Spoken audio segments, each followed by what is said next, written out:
Shalom semuanya. Selamat sore, saya ucapkan selamat datang kembali, selamat hari Minggu, selamat beribadah. Di hari Minggu ini tanggal 5 Januari, ibadah Minggu kita yang pertama di tahun yang baru, tahun 2025. Mari sebelum kita memulai ibadah hari ini, saya mengundang kita semua untuk boleh bersaat teduh. Mari kita mempersiapkan hati kita untuk mendengarkan firman Tuhan.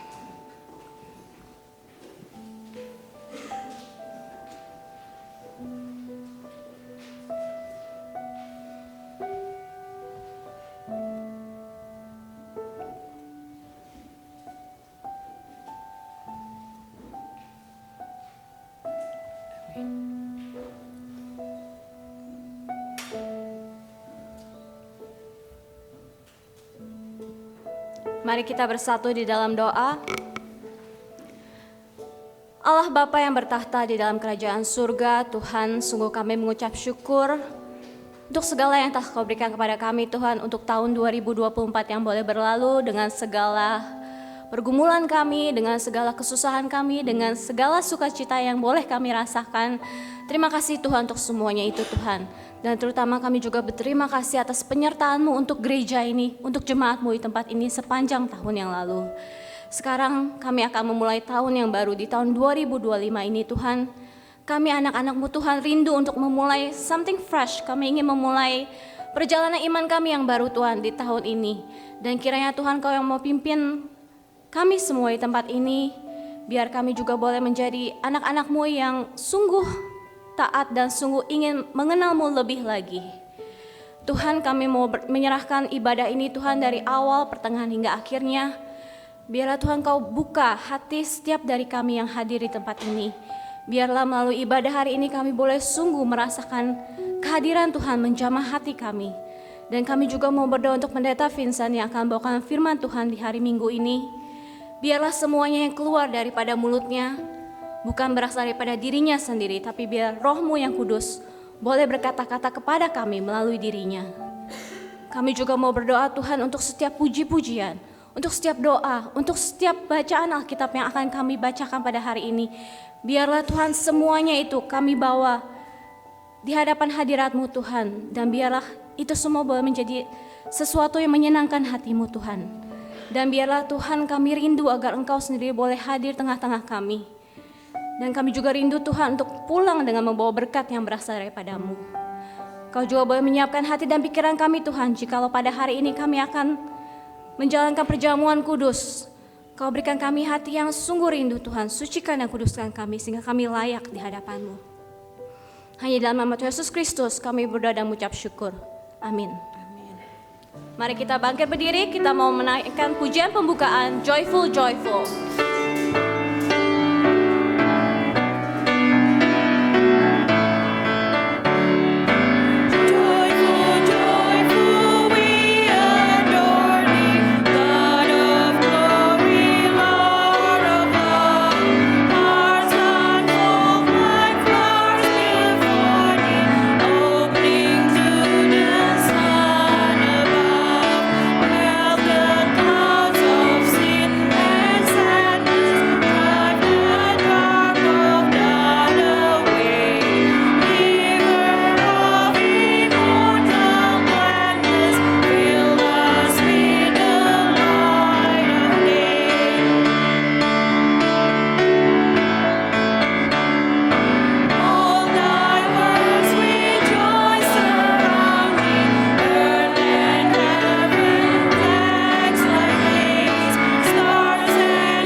Bangkitlah, bersinarlah, karena terang-Mu telah datang, dan kemuliaan Tuhan terbit atas-Mu.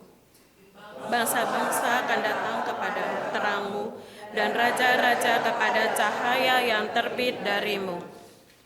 Ketika Yesus lahir di Bethlehem, para Majus datang dari timur berkata, Bagaimana ia yang lahir sebagai raja orang Yahudi? Karena kami telah melihat bintangnya di timur, dan kami datang untuk menyembahnya. cahaya yang indah dari Tuhan Yesus Kristus menyertai kamu semua. Dan juga menyertaimu.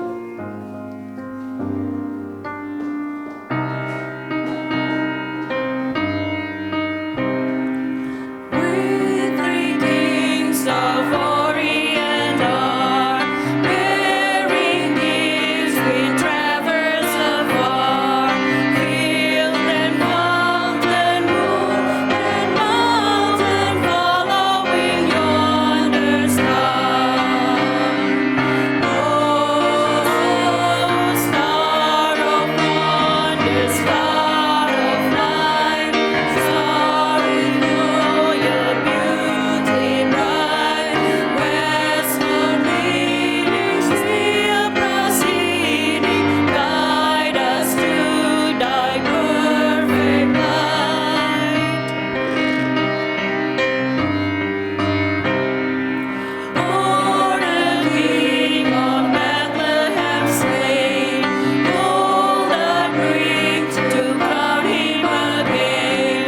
He forever ceasing never over us all to reign. Oh, star of wonder, star of light, star in royal beauty bright, westward leading, still proceeding, guide us to thy perfect light. Pertolongan kita adalah di dalam nama Bapa yang menjadikan langit dan bumi.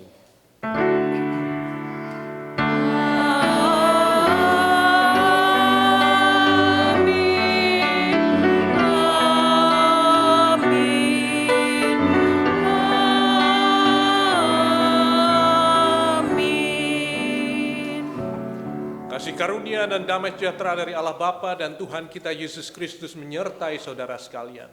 Dan menyertai saudara juga. Silakan duduk. Nas pembuka dari Matius 2 ayat ke-6, 10 dan 11. Para Majus berkata, di Bethlehem di tanah Yudea, karena demikianlah ada tertulis dalam kitab Nabi, dan engkau Bethlehem tanah Yehuda, engkau sekali-sekali bukanlah yang terkecil di antara mereka yang memerintah Yehuda, karena daripada mula akan bangkit seorang pemimpin yang akan mengembalakan umatku Israel. Ketika para Majus melihat bintang itu, sangat bersukacitalah mereka. Maka masuklah mereka ke dalam rumah itu dan melihat anak itu bersama Maria ibunya. Lalu sujud menyembah dia. Mereka pun membuka tempat harta bendanya dan mempersembahkan persembahan kepadanya, yaitu emas, kemenyan, dan mur.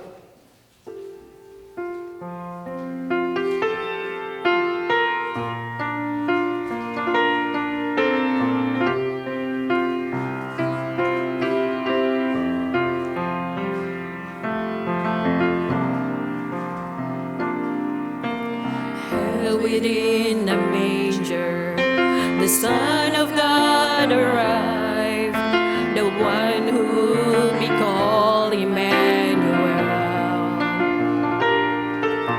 The promise was delivered unto a virgin bride, the one who will be called Emmanuel. Your name is the highest, your name is the greatest, your name stands above them all thrones and dominions, all powers and positions. Your name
Kristus tidak dan tidak pernah disambut secara luas. Dimanapun ada epifani, di sana juga akan ada kegelapan. Kegelapan dari tahayul di masa lalu dan dogma-dogma yang tidak segera menghilang. Kegelapan dari kesombongan yang menyembunyikan diri sebagai kebenaran, kegelapan dari kejahatan yang membenci terang dan berusaha untuk menyingkirkannya. Kegelapan dari sikap apatis yang bahkan tidak mau repot-repot membuka jendela hati. Maka dari itu saudara, marilah kita bersama-sama mengakui dosa-dosa kita di hadapan Tuhan. Allah yang Maha Kudus dan Maha Pengasih, Kami mengakui kepadamu dan kepada satu sama lain bahwa kami adalah makhluk yang baik karena kebodohan atau kehendak kami sendiri, sering memilih kegelapan daripada terang. Di sini dan sekarang kami menyerahkan kepadamu ketakutan dan opini-opini kami yang dipenuhi keangkuhan, kebodohan kami yang berpandangan sempit, dan kebijaksanaan kami yang angkuh. Dosa-dosa kami yang mendalam dan sikap apatis kami terhadap perubahan dan pembaruan. Ampunilah kegelapan dan rasa sakit yang telah kami timbulkan pada diri sesama kami. Dan pulihkan harapan serta cita-cita yang haus akan terang di dalam jiwa kami. Dengan percaya pada anugerah-Mu, kami berdoa dengan sungguh-sungguh. Ciptakanlah hati yang bersih dalam kami, ya Allah, dan perbaharui roh yang benar di dalam kami, melalui Kristus Yesus, Juru Selamat kami. Amin. Marilah kita sejenak mendapati Tuhan dengan merenungkan dan mengakui dosa kita secara pribadi di hadapannya.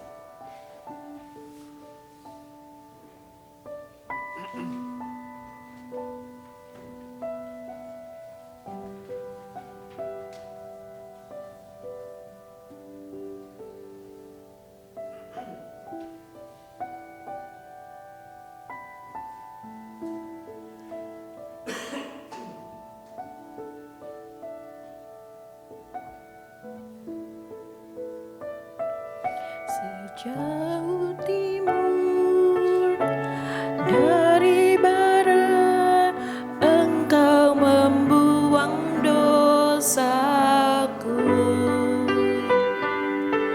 Tiada Kau ingat lagi pelanggaranku.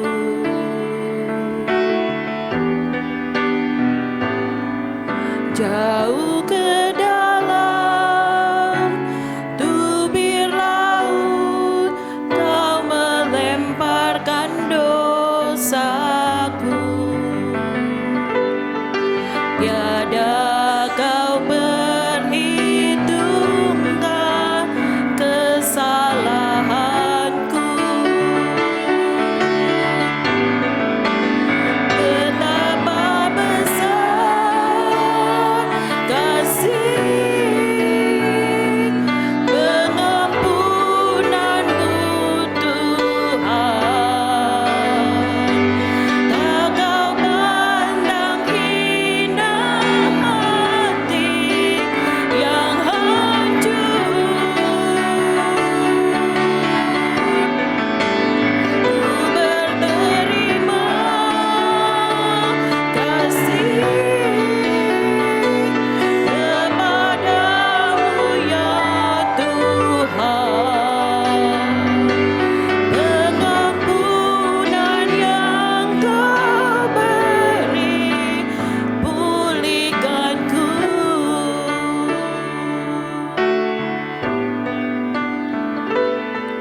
Sejauh timur dari barat, Engkau membuang dosaku.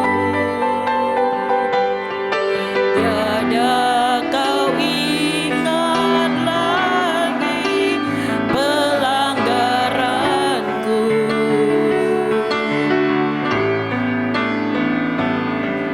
Jauh ke dalam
Tuhan telah berjanji bahwa setiap kali kita bertobat dan mencari hubungan yang baru dengan Tuhan, pengampunan adalah milik kita.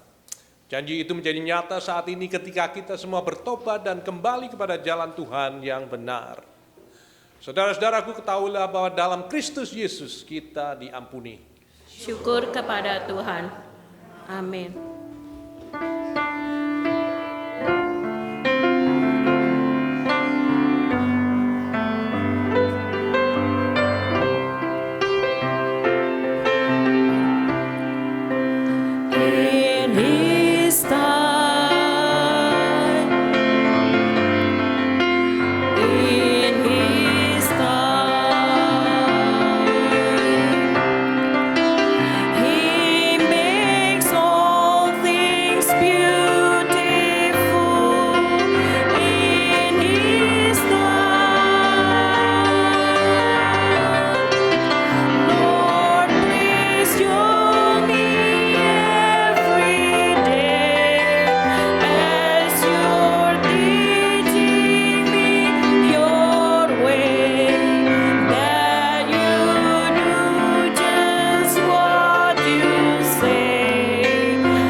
All right, kids, come forward. I'm going to tell you a story today, this particular Sunday. Okay, so Happy New Year to you all. You had a good time so far? So you're going back to school tomorrow? Yeah? No? In 2 weeks? School starts in 2 weeks or a week? After tomorrow, so on Tuesday. All right. So basically, you're back to the normal grind of life. All right, good. So today, in particular, there's a little fight there. No. Okay. So today is a special day because it marks the end of the Christmas season, but it's also marked by the story of the wise men. How many wise men?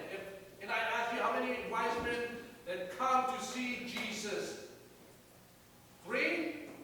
How many have a different answer? 3? Anybody? Different answers? You all agree with 3? 3? Wrong. It's wrong. If you read the Bible, there's never mentioned how many kings. 3 presents, 3 gifts, but who knows? It's most likely the 3 gifts indicate there are 3 kings, but it's never clear how many kings that came, how many wise men. So we don't know. Now today is called Epiphany. Say it together. Epiphany means appearance or manifestation. So that means that the gospel of Christ, the story of Jesus, was born in the manger, being told to the entire world. Remember this, when God, in the Old Testament, God said that the salvation only reserved for the Israelites.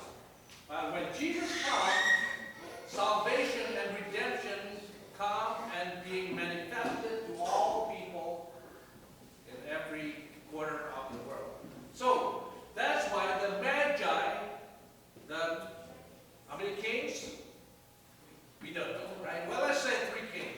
We just saying that we three kings saw, right? So 3 kings came from the west or east. Well, who's your Sunday school teachers? From the east, all right? Following what?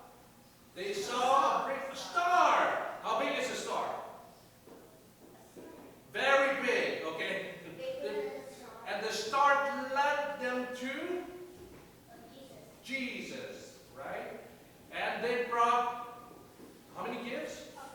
3 gifts. What are they? Gold, okay. Hang on. Nayla? What's that? What else? Gold? Myrrh. And then? One more.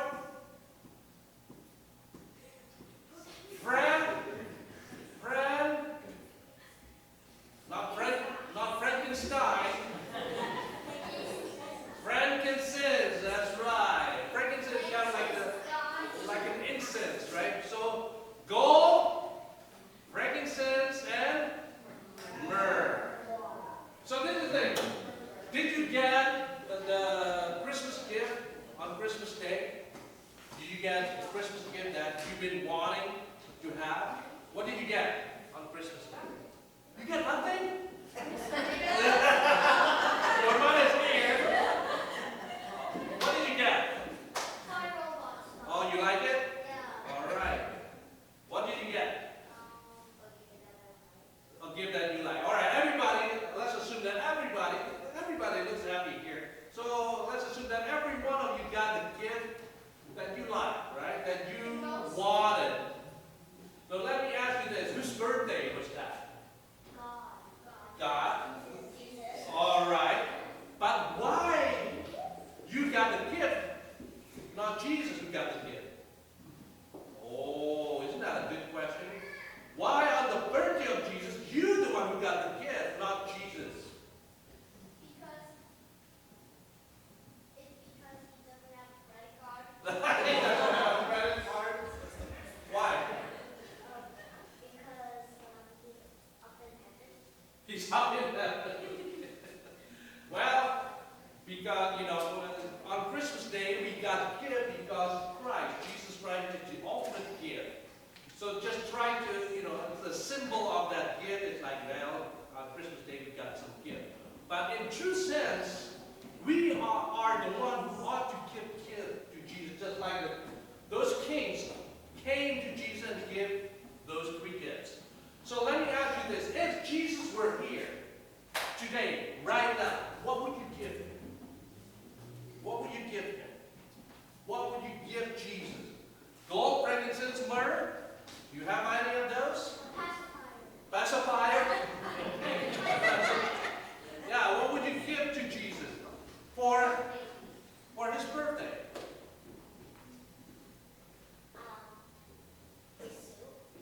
Shoes? Suit. You have a suit that you want to give to Jesus? What would be the greatest gift that you can give, that you have to Jesus? Yes. I like that. Love. Grace? Okay. Well, grace is mostly coming from God, right? But I like the answer there. Love. You can love something. You can love someone. Why don't you give your love to Jesus as the most beautiful gift you can give to someone? And as a matter of fact, Jesus is the owner of this whole universe, right? The owner of this earth. So practically he doesn't need anything from us, but he likes to have your love, our love. So here you go, guys. So I'm glad that one of you realize that we can give our love to Jesus. So that will be the greatest gift we can give to him. So during this Epiphany Sunday, I'd like you to think about that. When you love someone, you like to dedicate your heart to them, right? You like to give your joy, your care, your time, your energy, your talent to the one that you love. If you love your mom, so you love your mom, right? What would you give her? Your love? Would you love her? What would you do with your love? How you express that love to your mom? You're gonna spend time with her. You're gonna help her doing chores. You help her doing chores. You want to go to the bathroom now? Well,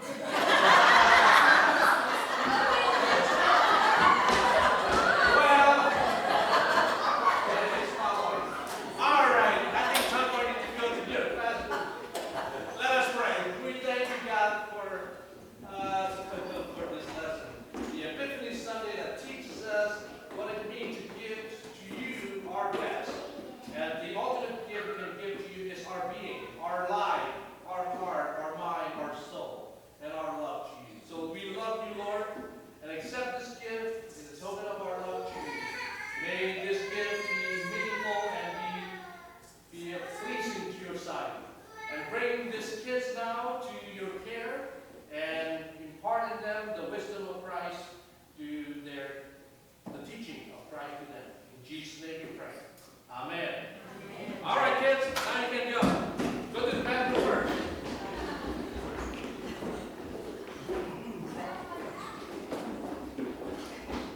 Oke, ini pada hari ini adalah hari yang berbahagia karena kita akan meneguhkan kedua penatua baru yang telah dipilih dengan suara jemaat pada bulan November yang lalu dan telah dipanggil oleh Tuhan untuk melayani gereja GKI San Francisco ini, dan kita akan bersama-sama meneguhkan dan menyaksikan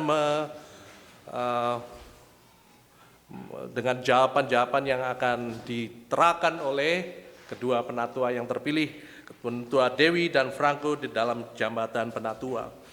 Kita akan memulai dengan pernyataan ini. Kita semua dipanggil ke dalam gereja Yesus Kristus melalui baptisan dan ditandai sebagai milik Kristus oleh Roh Kudus. Ini adalah panggilan kita bersama menjadi murid dan pelayan Tuhan yang melayani di dalam jemaat Tuhan juga. Di dalam komunitas gereja, beberapa dipanggil untuk pelayanan khusus bagi diaken, penatua, dan pendeta yang membawakan firman dan mengekspresikan sakramen. Penahbisan adalah pemberian Kristus kepada gereja, memastikan bahwa pelayanannya terus berlanjut di antara kita, menyediakan pelayanan kepedulian dan belas kasihan ke dunia, mengatur tata kelola gereja, serta memberitakan firman dan melayankan sakramen.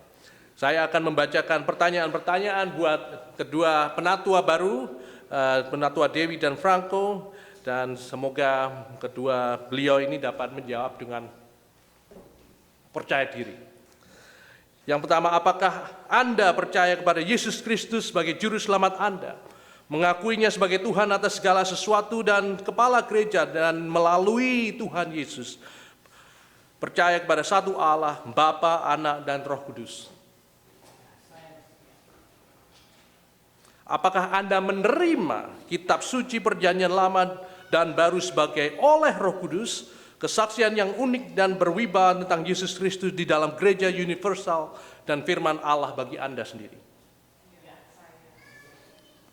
Apakah Anda dengan tulus menerima dan mengadopsi pokok-pokok utama iman reformasi sebagai dinyatakan di dalam pengakuan-pengakuan gereja kita sebagai eksposisi yang otentik dan yang dapat diandalkan tentang apa yang kitab suci ajarkan untuk kita percaya dan lakukan, dan akankah Anda dipandu dan diajar oleh pengakuan-pengakuan tersebut saat memimpin umat Allah? Akankah Anda melaksanakan jabatan Anda dalam ketaatan kepada Tuhan Yesus Kristus di bawah otoritas kitab suci dan terus dibimbing oleh pengakuan-pengakuan iman kita? Apakah Anda rela untuk diatur oleh tata gereja kita? Dan akankah Anda mematuhi disiplinnya? Akankah Anda menjadi teman di antara rekan-rekan Anda dan dalam pelayanan Anda bekerja sama dengan mereka, tunduk pada pengaturan firman dan Roh Allah? Akankah Anda dalam kehidupan pribadi Anda berusaha mengikuti Tuhan Yesus Kristus, mengasihi sesama, dan bekerja untuk perdamaian dunia? Apakah Anda berjanji untuk memajukan damai sejahtera, kesatuan, dan kemurnian gereja? Apakah Anda akan berusaha melayani umat dengan energi, kecerdasan, imajinasi, dan kasih? Akankah Anda menjadi penatua yang setia, memperhatikan umat, menyediakan ibadah, pembinaan, dan pelayanan buat mereka? Akankah Anda berpartisipasi di dalam pemerintahan dan disiplin gereja, melayani dalam badan-badan pengelola gereja, dan dalam pelayanan Anda berusaha menunjukkan kasih dan keadilan Yesus Kristus? Para penatua yang terpilih, Saudara Dewi dan Saudara Franco telah menjawab dengan afirmatif. Dan sekarang pertanyaan buat kita semua, anggota jemaat gereja GKI San Francisco. Apakah kita, anggota gereja jemaat GKI San Francisco, menerima Penatua Dewi dan Penatua Franco sebagai penatua yang dipilih oleh Allah melalui suara jemaat ini untuk memimpin kita di dalam jalan Yesus Kristus? Apakah kita setuju untuk mendukung mereka, menghormati keputusan mereka, dan mengikuti arahan mereka, melayani Yesus Kristus yang adalah satu-satunya kepala gereja? Amin. Marilah kita bersama berdoa. Allah yang penuh kasih karunia, curahkanlah Roh Kudus-Mu ke atas Dewi dan Franco, agar mereka dapat menjadi penatua yang setia di dalam gereja. Berikanlah dia kebijaksanaan, penilaian yang bijak, hikmat, dan keberanian untuk mengatur kehidupan gereja dalam ketaatan pada firman. Bimbinglah Dewi, bimbinglah Franco di dalam kepemimpinan, di dalam sidang majelis ini, dan di dalam setiap pertemuan gereja. Akan mereka menjadi pemimpin yang melayani, mengikuti Kristus yang datang bukan untuk dilayani, tetapi untuk melayani, dan memberikan hidupnya untuk membebaskan orang lain. Berilah sukacita di dalam pelayanan iman, dan kepastian akan kehadiran yang menyertai di dalam karya pelayanan anak-anak-Mu ini. Terima kasih Tuhan Yesus, di dalam nama kami berdoa. Amin. Sekarang Dewi dan Franco, Anda berdua adalah penatua yang memimpin di dalam gereja Kristus Yesus dan untuk jemaat ini. Apapun yang kalian berdua lakukan di dalam perkataan dan perbuatan, lakukanlah semuanya di dalam nama Tuhan Yesus, sambil mengucap syukur kepada Allah Bapa kita melalui Dia. Amin. Dan saudara perhatikan wajah kedua penatua baru kita, dihafalkan, dan biarlah damai sejahtera Tuhan menyertai kedua rekan kita. Mari kita sambut mereka dengan tepuk tangan.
Jadi di dalam pembacaan Alkitab pada sore hari ini ditegaskan oleh pengkhotbah bahwa segala sesuatu ada masanya.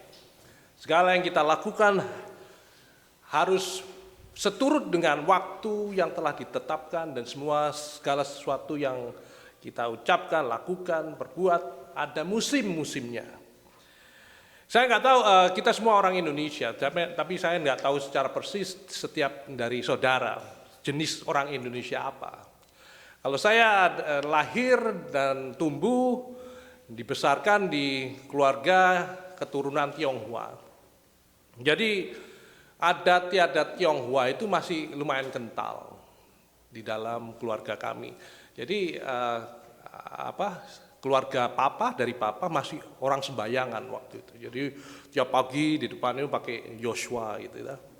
Dan mereka ini percaya ada tanggal-tanggal baik dan tanggal-tanggal jelek.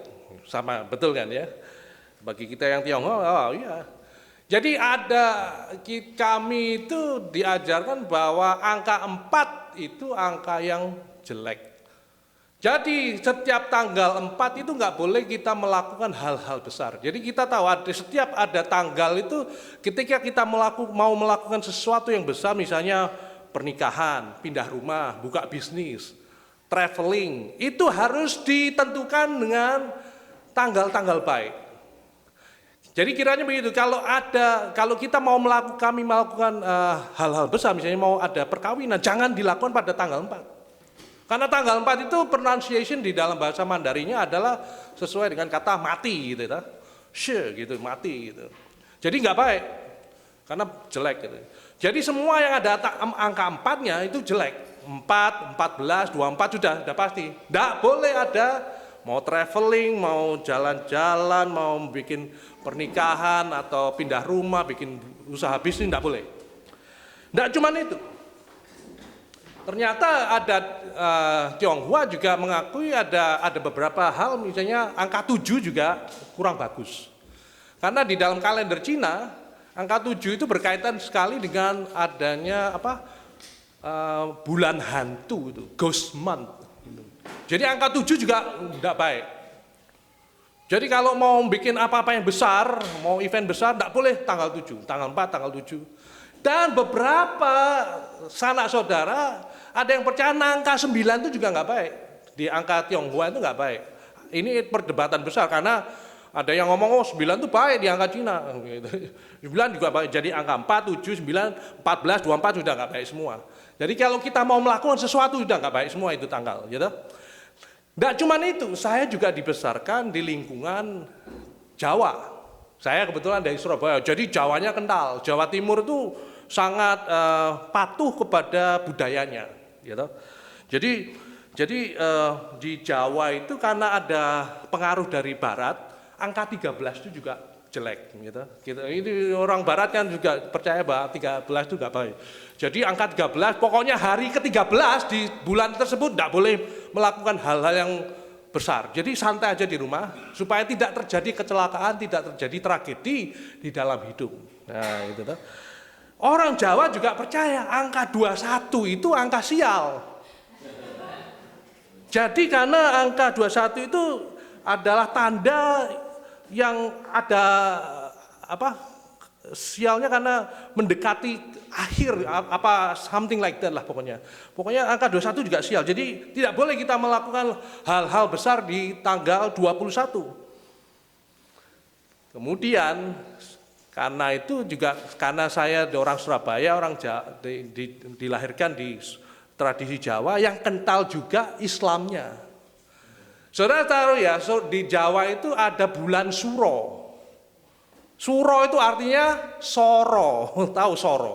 Soro itu menderita. Jadi ada bulan menderita jadi itu bulan Jawa yang dikaitkan dengan budaya Islam. Jadi bulan Suro, tiap bulan Suro itu berubah-berubah setiap tahunnya. Jadi tahun 2025 ini bulan Suronya jatuh pada bulan Juni, tengah Juni, mid Juni sampai mid Juli. Jadi selama 1 bulan itu Anda tidak boleh berbuat sesuatu yang gede-gede. Kedua saudara laki saya kebetulan bisnisnya bisnis pernikahan, bisnis wedding gitu. Wedding event gitu. Jadi wedding music gitu. Mereka itu selalu mengeluh setiap bulan suro mereka itu pas-pasan karena nggak ada job. Nggak ada orang kawin, nggak ada orang pesta, nggak ada orang kenduri lah. Nggak ada yang pesta gila-gilaan. Jadi selama 1 bulan itu kosong.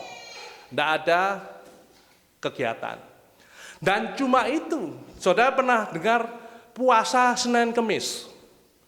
Ini budaya Jawa nih, Senin Kemis.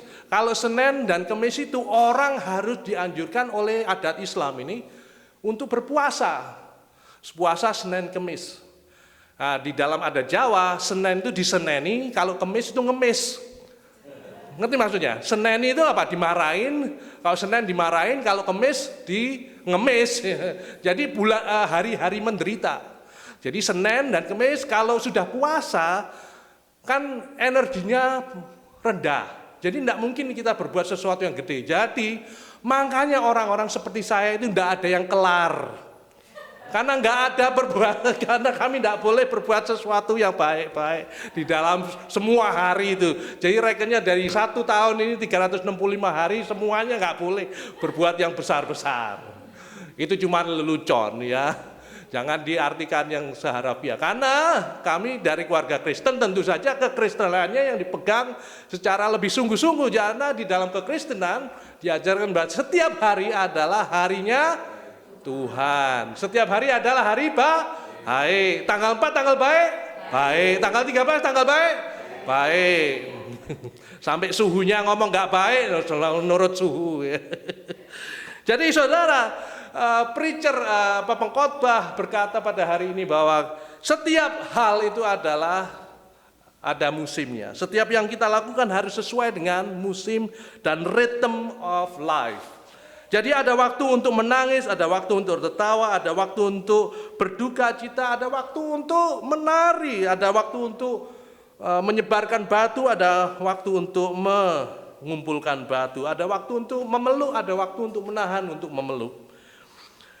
Kalau kita menguasai seni, melakukan segala sesuatu sesuai pada waktunya, tentu kita akan menjadi orang-orang sukses, betul nggak?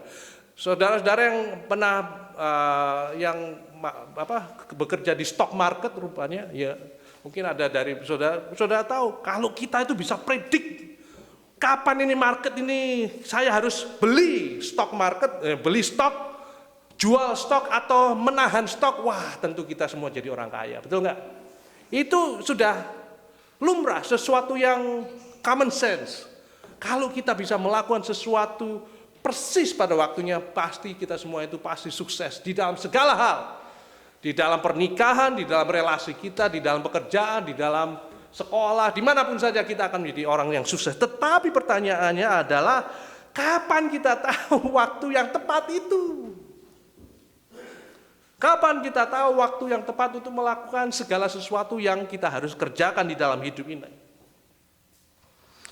Sudah pernah dengar kata di dalam bahasa Inggris, see something, say something. Itu untuk menahan terorisme kan. Barusan ada yang nabrak itu orang di New Orleans, ada driver gila yang nabrak beberapa orang itu. Salah satu reporternya bilang, jangan panik, don't panic. If you see something, you say something. Ya, jadi kalau Anda melihat sesuatu yang mencurigakan, kalian harus cepat-cepat ngomong, laporkan pada yang berwajib. Tetapi dalam konteks yang lain ada kata yang begini, some things are better left unsaid. Dan kata lain, ada hal-hal tertentu yang tidak perlu diomongkan. Sekarang coba saudara, dua kata-kata ini, dua statement ini kalau dicampur dalam konteks yang berbeda pasti jadinya adalah ancur-ancuran, betul nggak? Ketika saya menjadi pendeta baru di Trinity, saya menjalani periode transisi yang lumayan. Jadi saya sebagai pendeta baru harus melayani orang-orang yang sakit, orang stres, orang yang dying, mau meninggal segala macam itu. Saya ingat satu hal, Ini pengalaman pertama saya mendampingi orang, menjenguk, berdoa untuk orang yang sakit parah, yang hampir mati. Saya datang, berdoa, saya melihat keluarganya nangis-nangis, macam. Di dalam pikiran saya sebagai seorang pendeta itu harus bisa menggunakan kata-katanya untuk menghibur, untuk melayani orang, dan jemaat. Betul nggak?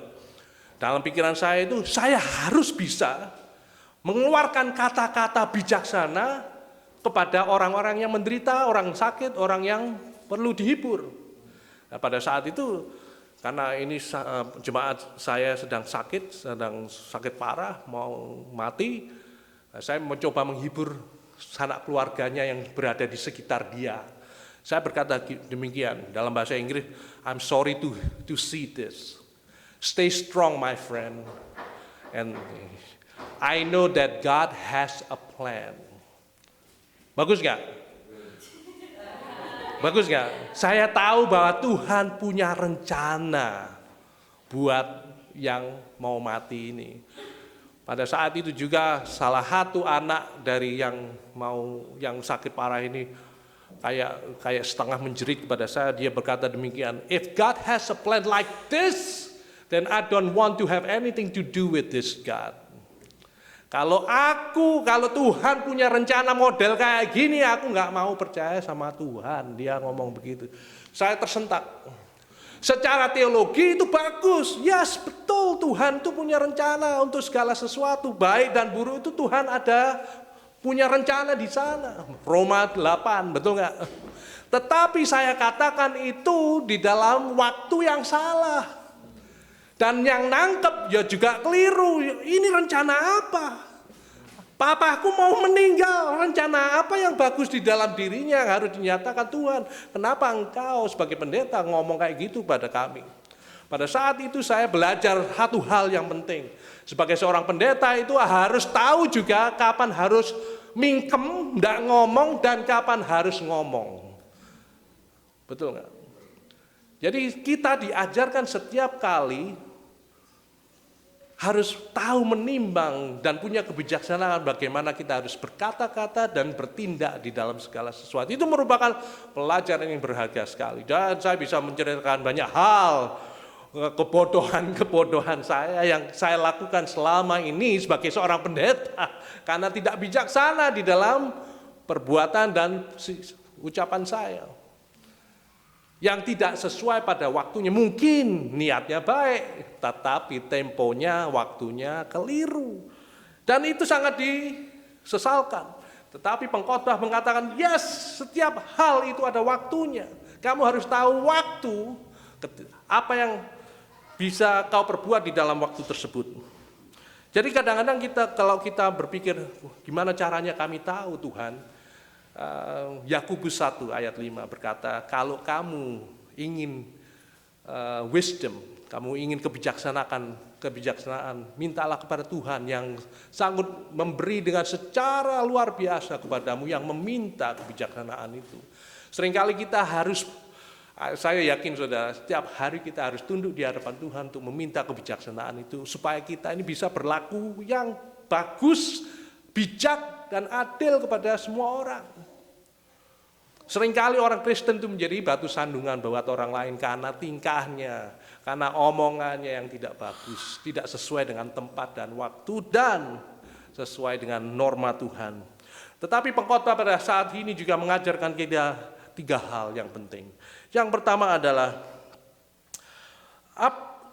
bahwa setiap waktu ini adalah seperti ada musimnya. Seperti kita alam semesta ini ada 4 musim ya. Kita hidup di Amerika ada 4 musim. Musim semi adalah musim hidup baru. Hidup baru, hijau semua. Musim pertumbuhan. Musim panas adalah musim yang mengekspresikan pertumbuhan. Musim gugur adalah musim istirahat. Kita dituntut untuk menyelami, oh ini mungkin waktunya kami untuk istirahat. Dan musim dingin adalah waktu untuk renewal, untuk pembaharuan. Jadi setiap musim ada tujuannya. Setiap musim ada simbolik meaningnya. Dan kita harus bisa belajar belajar menyerap dan mengerti apa yang Tuhan ingin ajarkan pada kita pada setiap musim yang kita lalui tersebut. What is God trying to teach me this time, in this season? Saya sebagai orang dan seorang ayah dan seorang pendeta, saya punya musimnya sendiri. Saya nggak tahu, setiap saudara pasti punya musim-musim tertentu. Saya ini sedang dalam musim adaptasi. Anak saya 2 sudah mulai dewasa, gitu.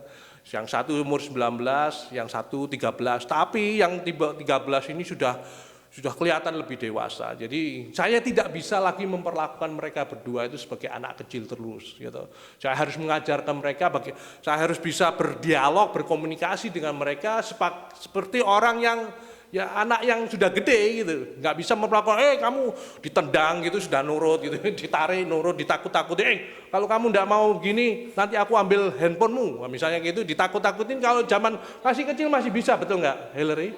Ya, if you don't follow, I'll take your handphone. Zaman dulu masih bisa, sekarang nggak bisa. Nggak bisa. Jadi saya sedang beradaptasi dengan kayak Feren ya, umur 13. Saya nggak lagi dipanggil papi, dipanggil bro. I love you bro. Atau saya pikir ini apa-apaan, zaman now ini edan-edan, bro. Tapi saya senang, dalam hal-hal tertentu saya merasa bahwa kita bisa menjadi teman. Ada orang yang bicara bahwa mengatakan bahwa sebagai seorang orang tua, orang ayah itu jangan jadi temannya. Tapi saya dalam hal-hal tertentu saya senang menjadi teman anak laki saya, anak-anak saya, karena mereka bisa bercerita tentang hal-hal tertentu yang sangat intimate, sangat pribadi pada saya. Saya menghargai hal-hal tersebut. Jadi saya dalam musim transisi. Tidak tahu, tiap saudara ada musimnya. Musim apa? Mungkin musim semi. Oh, ini musim bikin anak ini ya. Tidak tahu musim apa ya. Mesti cari pekerjaan baru, musim inspirasi baru, musim apa ya. Tidak tahu. Setiap saudara punya musim-musim.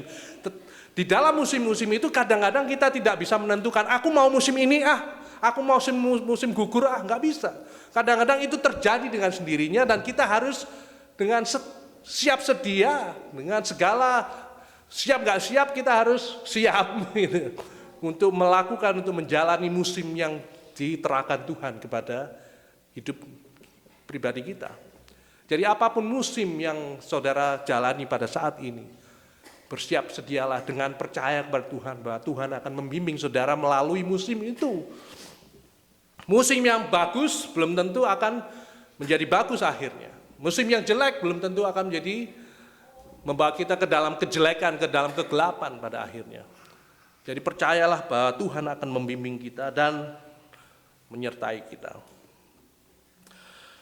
Di ayat ke-9, saya nggak bawa clicker ini Pak Franco. Ayat ke-9, kita baca bersama-sama. Apakah untung pekerja dari yang dikerjakannya dengan berjerih payah? Aku telah melihat pekerjaan yang diberikan Allah kepada anak-anak manusia untuk melalahkan dirinya. Apakah untung? Balik lagi. Apakah untung pekerja dari yang dikerjakannya dengan berjerih payah? Ini pertanyaan dari pengkhotbah yang merefleksikan ada kerinduan untuk mengerti maksud dan rencana Tuhan di setiap kejadian, di setiap musim kehidupan ini. Apa sih maksud Tuhan? Kok aku harus melalui musim gugur ini? Apa sih maksud Tuhan? Kok aku harus melalui musim dingin ini? Atau apa sih maksud Tuhan? Kok aku harus melalui musim kering ini? Ada burden, ada beban yang diterapkan diterapkan Tuhan pada kita untuk bertanya, karena kita ini diberi akal sama Tuhan untuk bertanya. Apa sih? Apa untung pekerja yang dikerjakannya dengan berjerih payah? Apa maksud Tuhan dari semuanya ini? Seringkali kita bertanya dan seringkali juga kita tidak bisa menemukan jawabannya. Tetapi satu hal yang bisa kita mengerti bahwa kita bisa percaya dengan apa yang Tuhan berikan pada kita. Dan ayat selanjutnya adalah Ia membuat segala sesuatu indah pada waktunya. Ia membuat segala sesuatu indah pada waktunya. God's timing is not always ours. Right? Jadi waktu Tuhan belum tentu waktu kita. Bukan kehendak Tuhan belum tentu kehendak kita. Seringkali kita punya kehendak sendiri, punya waktu sendiri, tetapi Tuhan punya waktu dan rencana dan maksud yang lain. Seringkali kita gak sabar. Kenapa aku harus masuk musim ini? Kenapa kami harus melalui musim kemarau yang berkepanjangan semacam ini? Kita nggak ngerti. Tetapi kalau kita percaya bahwa Tuhan akan membuat segala sesuatunya indah pada waktunya, kita akan memasrahkan diri sepenuhnya di dalam rencana Tuhan. Dalam setiap musim yang kita lalui.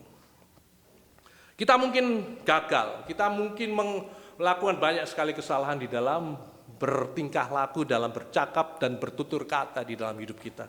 Tetapi kita juga percaya bahwa Tuhan bisa mengubah, Tuhan bisa mentransformasi yang jelek-jelek itu menjadi yang baik. Karena Tuhan akan membuat segala sesuatu. Segala sesuatu, betul gak? God will make things. Enggak, ini ya membuat segala sesuatu, bukan membuat satu hal, dua hal, tapi segala sesuatu indah pada waktunya. Hal-hal yang buruk, hal-hal yang mengecewakan, hal-hal yang jelek bisa menjadi indah di dalam waktu dan kehendak Tuhan bila kita percaya kepadanya. Dan yang ketiga adalah pengkhotbah berkata, bahkan ia memberikan kekekalan di dalam hati manusia. Tetapi manusia tidak dapat menyelami pekerjaan yang dilakukan Allah dari awal sampai akhir. Ia memberikan kekekalan di dalam setiap hati kita. Di dalam hati Tante Siano ada kekekalan. Di dalam hati Michael ada kekekalan. Di dalam hati Lenny ada kekekalan. Mary, Valen. Kalau dibelah dada kita semua ada kekekalan.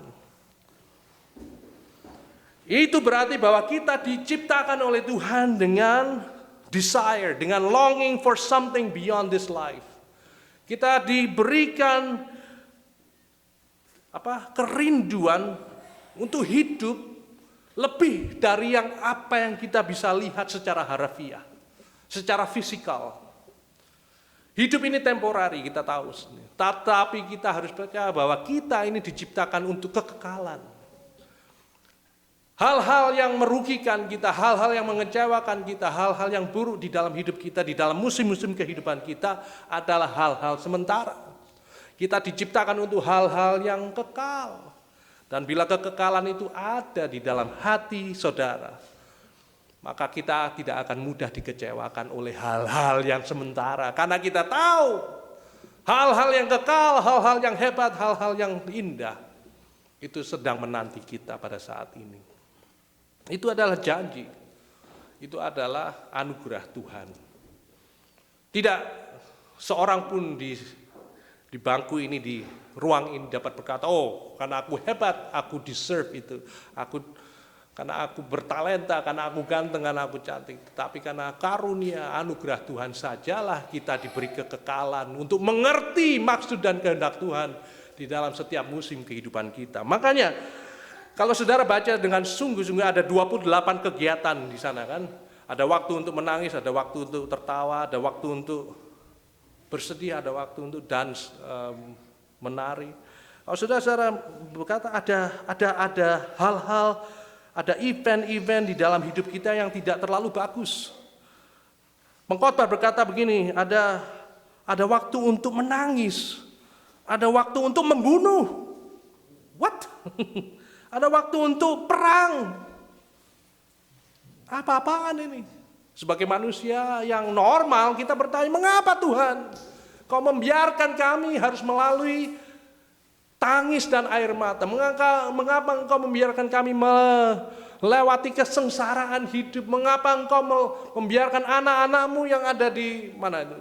Di Ukraine, di Palestina, di Israel untuk melalui peperangan yang semacam itu. Mengapa Engkau membiarkan pesawat yang di Korea Selatan yang jatuh dan ratusan orang meninggal? Kadang-kadang kita secara secara harfiah bertanya, mengapa Tuhan Kau harus membiarkan kami melalui hal-hal yang menyakitkan? Kita mungkin bisa bertanya, tetapi mungkin tidak ada jawaban yang pasti. Karena misteri itu. Tetapi kita bisa tahu satu hal. Bila kita percaya pada Tuhan yang adalah empunya segala musim dan waktu, maka segala sesuatunya akan indah pada waktunya. Saudara, saya akan menutup dengan sebuah tulisan di atas tembok pada waktu Perang Dunia Kedua di konsentrasi camp di Kolon. Seorang Yahudi yang pada saat itu ditahan menuliskan ini. Yang menulis itu tidak tahu namanya siapa. Namun saya merasa ketika saya membaca puisi ini atau statement of faith ini untuk pertama kalinya, saya merasa sangat tersentuh. Luar biasa orang yang menderita. Bayangin, ini konsentrasi camp itu kan luar biasa itu penderitaannya. Kita orang itu bisa disiksa sedemikian kejinya oleh manusia lain. Tetapi di dalam penderitaan sungguh dan sangat, orang ini, siapapun itu, orang Yahudi ini bisa menuliskan sesuatu yang sangat indah. Dan saya merasa pasti dia memiliki kekekalan di dalam hatinya, sehingga dia dapat melihat segala sesuatu yang indah melampaui apa yang terjadi di dalam kehidupannya pada saat hari itu. Dia berkata begini, dia menuliskan, aku percaya kepada matahari meskipun ia tidak bersinar. Aku percaya kepada cinta meskipun tak ada seorang pun di sana. Dan aku percaya kepada Tuhan meskipun dia diam. Aku percaya bahwa di dalam setiap ujian selalu ada jalan. Namun terkadang di dalam penderitaan ini dan keputusasaan yang tanpa harapan, hatiku menangis meminta perlindungan, ingin tahu bahwa ada seseorang di sana yang menanti aku. Tetapi sebuah suara bangkit dari dalam diriku berkata, bertahanlah anakku, aku akan memberimu kekuatan, aku akan memberimu harapan, tetaplah bertahan sebentar lagi. Aku percaya kepada matahari meskipun ia tidak bersinar. Dan aku percaya kepada cinta meskipun tak ada seorang pun di sana. Namun aku percaya pada Tuhan meskipun dia diam. Aku percaya bahwa di dalam setiap ujian selalu ada jalan. Semoga suatu hari nanti ada sinar matahari. Semoga suatu hari nanti ada kebahagiaan. Semoga suatu hari nanti ada cinta. Semoga suatu hari nanti ada kedamaian. Sebuah doa yang sangat indah dinyatakan oleh orang yang sangat menderita karena dia memiliki kekekalan di dalam hatinya. Semoga kita semua di tahun yang baru ini diarahkan dan dibimbing oleh kekekalan yang ada di dalam hati kita, yaitu Tuhan Yesus Kristus sendiri yang menopang kita di dalam perjalanan musim-musim kita. Amin.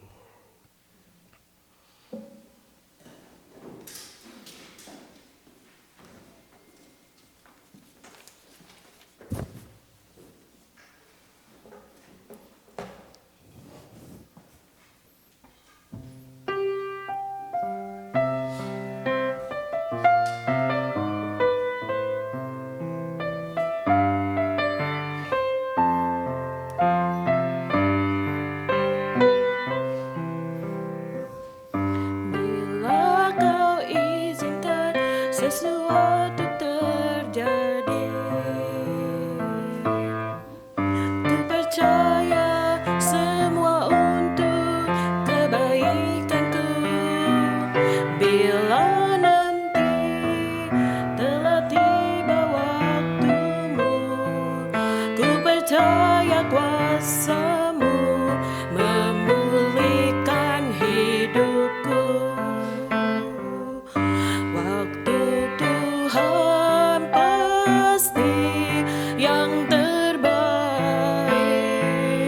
walau kadang tak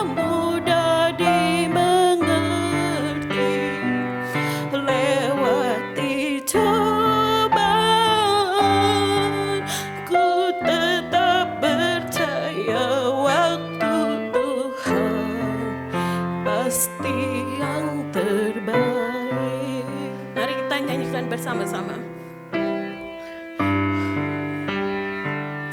Bila kau izinkan sesuatu terjadi,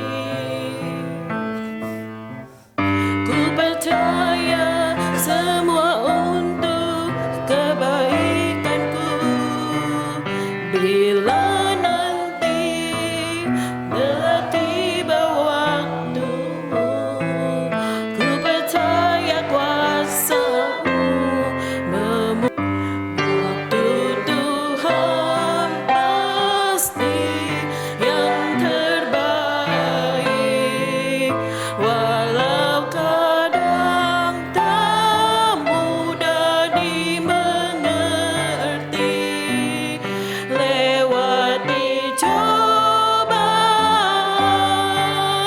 ku tetap percaya waktu Tuhan pasti yang terbaik. Waktu Tuhan pasti yang terbaik. Walau kadang tak mudah dimengerti, lewati cobaan, ku tetap percaya waktu Tuhan yang terbaik. Lewati cobaan, ku tetap percaya waktu Tuhan pasti yang terbaik.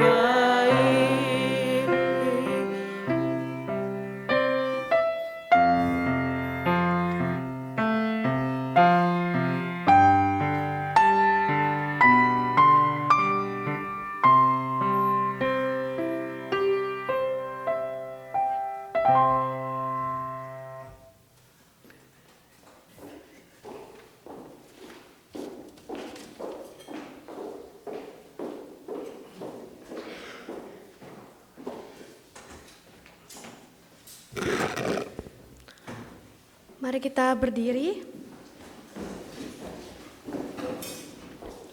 bersama dengan gereja di segala abad dan tempat. Marilah kita bersama-sama menyatakan pengakuan iman rasuli yang berbunyi demikian.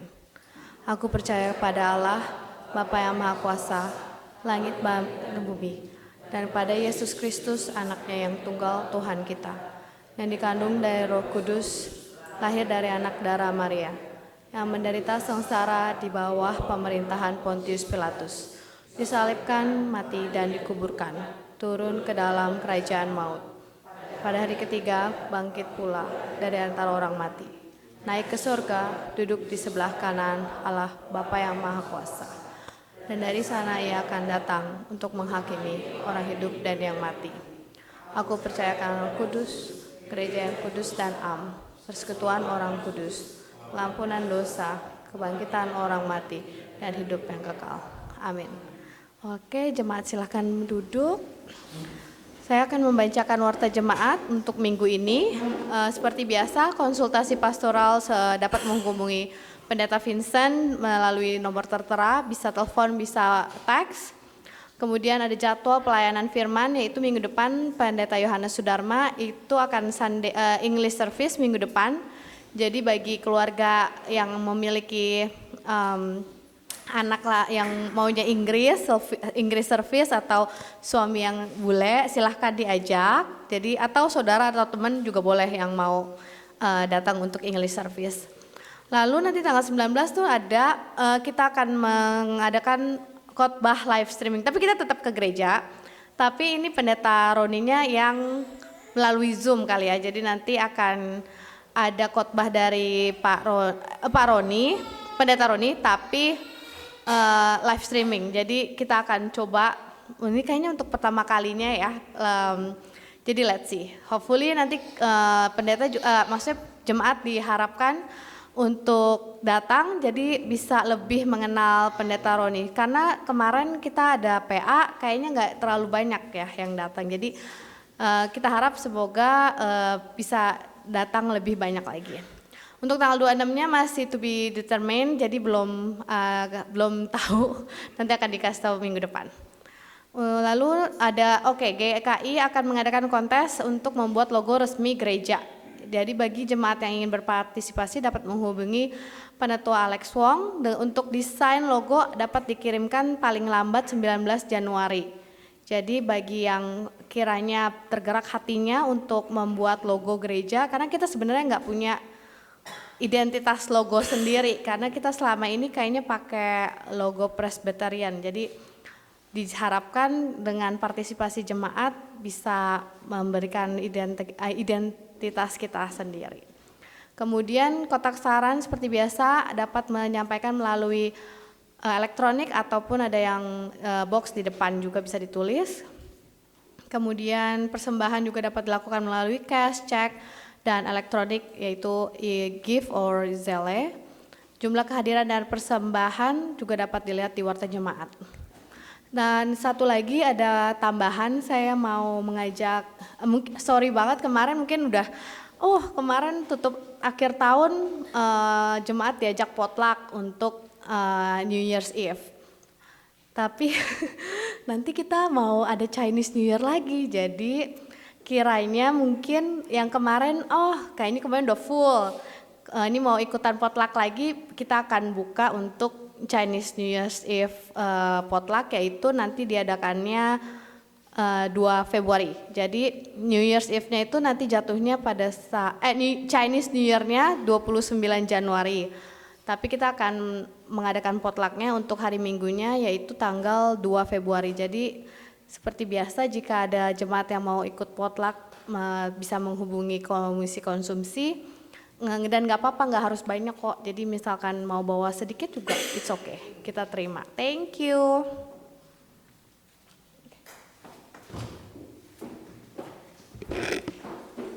Mari kita bersama menghadap Tuhan di dalam syafaat kita. Kami ucap syukur Tuhan untuk tahun yang baru ini yang telah Tuhan buka dan manifestasikan buat kami. Biarlah kami bertahan dan juga berserah kepada Tuhan sepenuhnya di dalam tahun yang baru, di dalam musim-musim kehidupan kami. Apapun musim itu Tuhan, kiranya Tuhan sendiri yang berkehendak, Tuhan sendiri yang menjadikan segalanya menjadi sangat indah dalam waktu dan kehendak Tuhan saja.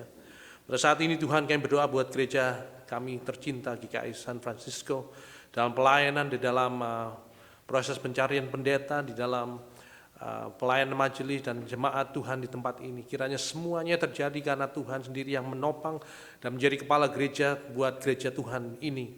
Biarlah semua yang kami lakukan memuliakan nama Tuhan dan membuat dan membangun jemaat Tuhan di tempat ini. Tidak hanya di komunitas ini juga Tuhan, namun juga berada di kota ini dan negara ini. Kiranya kami selalu menjadi the shining beacon untuk dunia yang hidup di dalam kegelapan ini.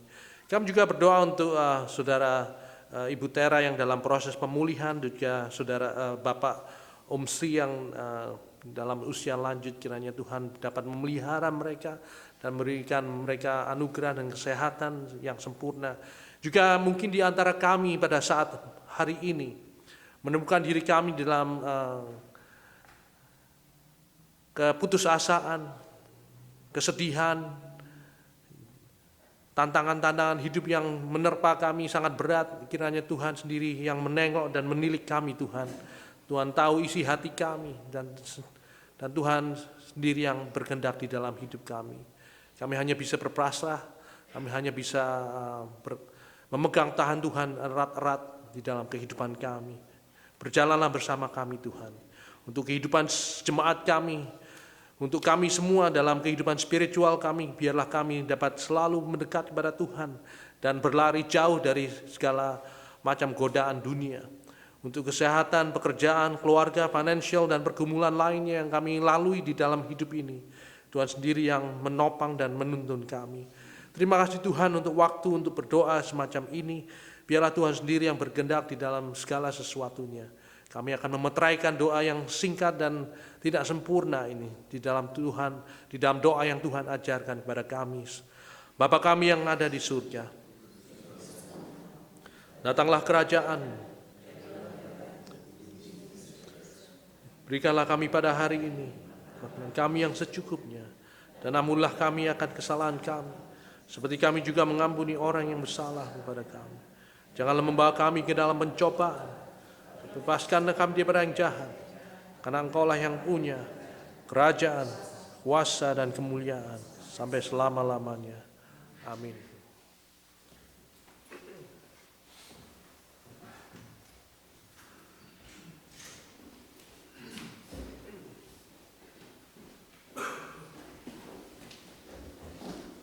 Tiba saatnya kita memberikan pelayanan penyembahan syukur yang diambil dari Amsal 3 ayat 9-10 yang berbunyi, muliakanlah Tuhan dengan hartamu dan dengan hasil pertama dari segala penghasilanmu, maka lumbung-lumbungmu akan diisi penuh sampai melimpah-limpah, dan berjana pemerahmu akan meluap dan dengan air buah anggurnya.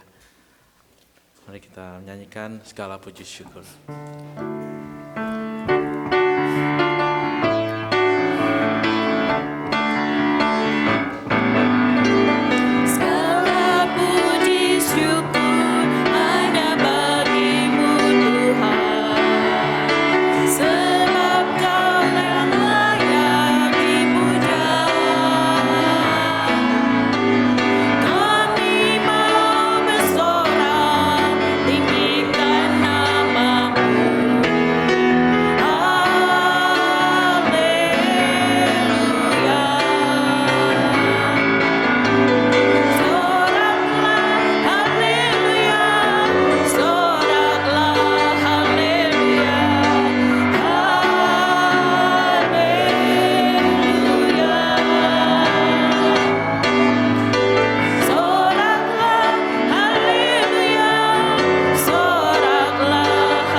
Kami mengucap syukur Tuhan pada saat ini kami dapat berkumpul dan untuk memuji-Mu Tuhan. Tuhan, kami berterima kasih atas firman-Mu yang kami telah dengar Tuhan, dan juga kami sudah memberikan sedikit apa yang kami miliki, kiranya dapat menjadikan untuk memajukan gereja ini Tuhan. Terima kasih Bapa, hanya dalam nama Tuhan Yesus Allah Anak-Mu yang tunggal Tuhan kita. Amin. Amin.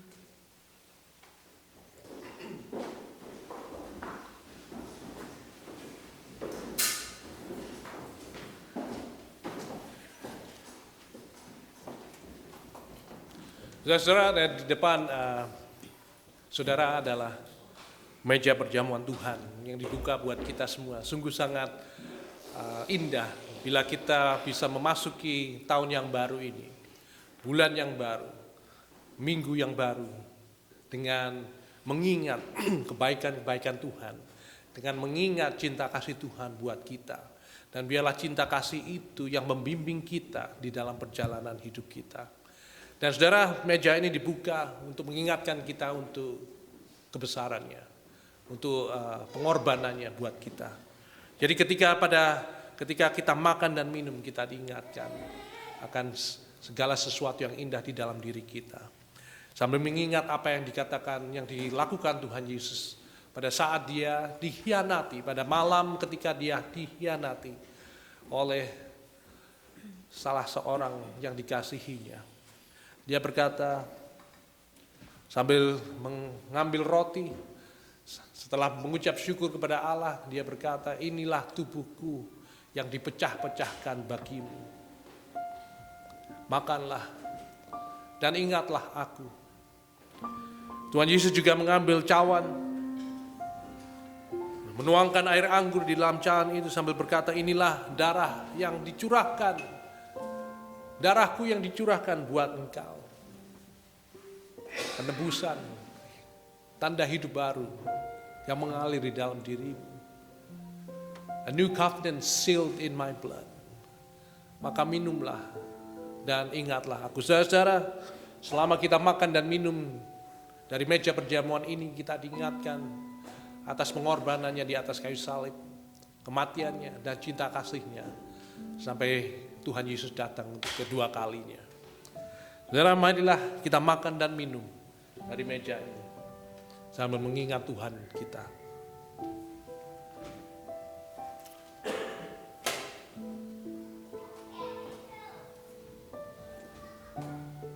Saudara akan mengambil satu elemen, roti dan anggur.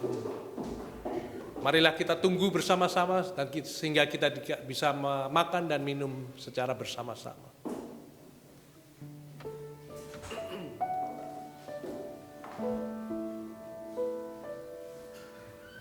Perjamuan yang kudus, bekal untuk iman, dengan hati yang tulus, sembah pada Tuhan. Tubuh Yesus, tubuh Yesus, minuman yang kudus. Darah Yesus, darah Yesus, minuman yang kudus.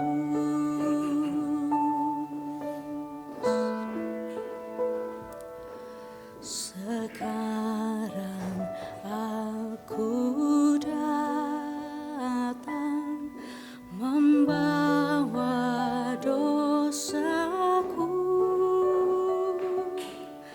dengan sesal dan malu berbalik padamu. Tubuh Yesus, tubuh Yesus, makanan yang kudus. Darah Yesus, darah Yesus, minuman yang kudus.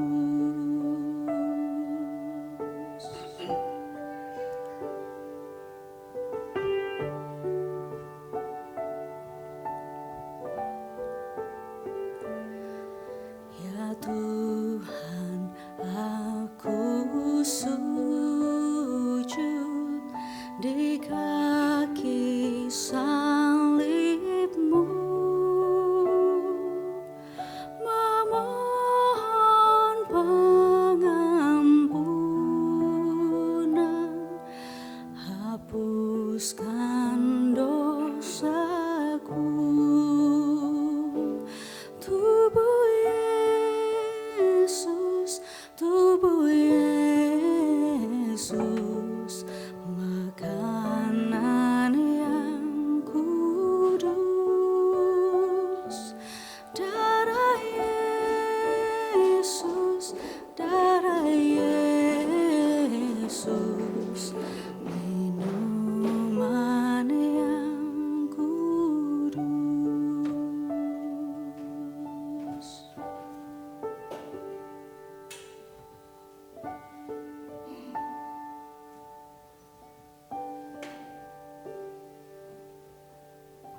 Marilah mengangkat roti ini, roti yang telah dipecah-pecahkan, tubuh Kristus yang dipecah-pecahkan buat kita semua. Makanlah dan ingatlah Dia.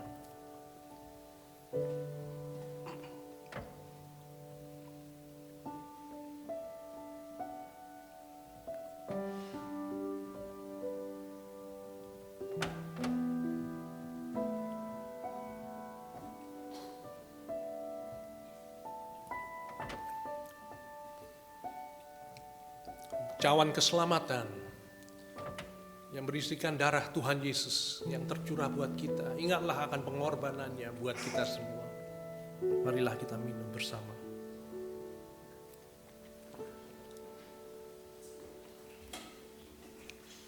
Tubuhmu dan darahmu Tuhan telah menyucikan kami, memperbaharui hidup kami. Biarlah kami dapat melalui hidup di tahun yang baru ini dengan percaya, dengan penuh kepastian, karena cintamu, karena kasihmu yang membimbing kami menuju masa depan yang lebih cerah lagi. Terima kasih untuk pengorbanan, untuk keselamatan yang telah Kau nyatakan di dalam hidup kami. Biarlah kami dapat membawa keselamatan itu, membawa cinta kasih Tuhan juga kepada dunia yang penuh kegelapan ini. Dan biarlah semua orang di dunia ini dapat mengenal Engkau melalui kami. Terima kasih Tuhan Yesus. Di dalam nama-Mu. Amin. Mari kita bangkit berdiri, menutup kebaktian ini dengan menyanyi bersama.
Arahkanlah hatimu kepada Tuhan. Jadilah saksi Kristus. Terpujilah Tuhan. May the grace of our Lord Jesus Christ, love of God the Father, and the fellowship of the Holy Spirit be with us all today and forever, guiding us, directing us until we see Him again face to face. Amen.